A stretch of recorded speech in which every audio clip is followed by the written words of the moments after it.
Dalam sebuah perusahaan, tentu terdapat aktivitas bisnis. Sebuah risiko harus dikelola dengan sebaik mungkin karena risiko bisa muncul kapan saja dan beragam. Dibutuhkan suatu metode atau cara untuk mengantisipasinya. Mari kita pelajari dengan seksama mengenai manajemen risiko.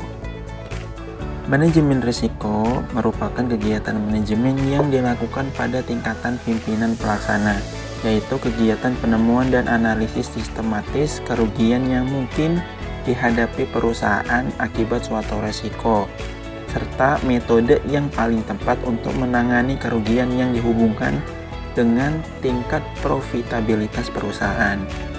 Dengan demikian, manajemen risiko diperlukan guna menghindari dan meminimalisir risiko yang akan muncul atau dihadapi perusahaan.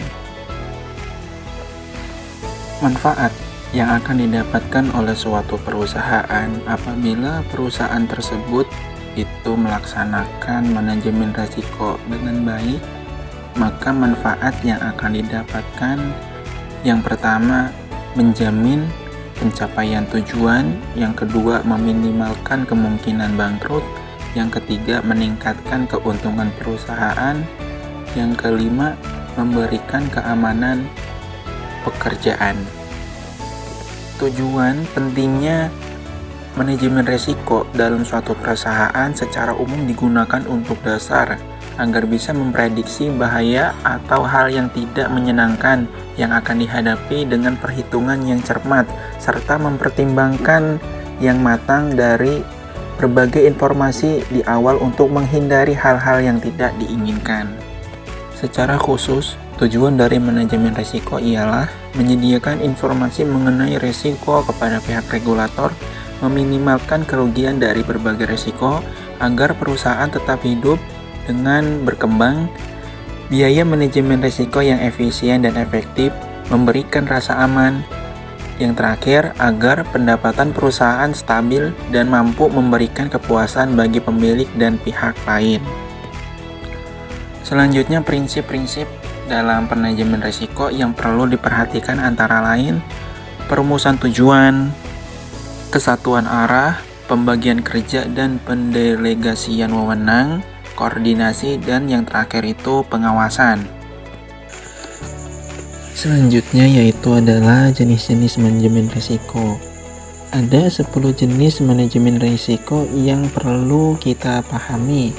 Yang pertama yaitu risiko finansial, yang kedua risiko pasar, yang ketiga risiko operasional, yang keempat risiko reputasi, yang kelima resiko hukum dan kepatuhan, yang keenam resiko sumber daya manusia, yang ketujuh resiko proyek, yang kedelapan resiko lingkungan dan sosial, yang sembilan resiko teknologi, yang ke-10 resiko supply chain. Untuk studi kasus manajemen risiko, kita ambil dari kasus gagal bayar klaim nasabah PT Asuransi Jiwasraya.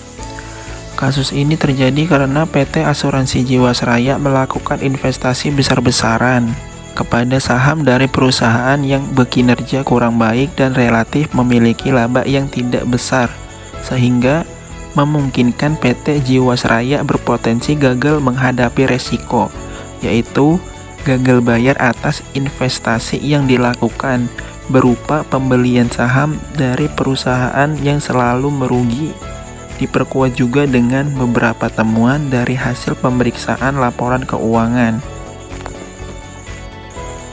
Maka dengan kasus yang ditemukan pada PT Jiwasraya murni akibat resiko investasi dan kemungkinan terjadi praktik curang atau tata kelola yang buruk di balik investasi saham berisiko tinggi yang mencekik keuangan perusahaan itu. Dengan ini bisa diambil pembelajaran bahwa penerapan manajemen risiko tidak dapat sepotong-potong dan perlu dibangun secara sistematis dan terintegritas supaya tidak terjadi seperti kasus dari PT Jiwasraya.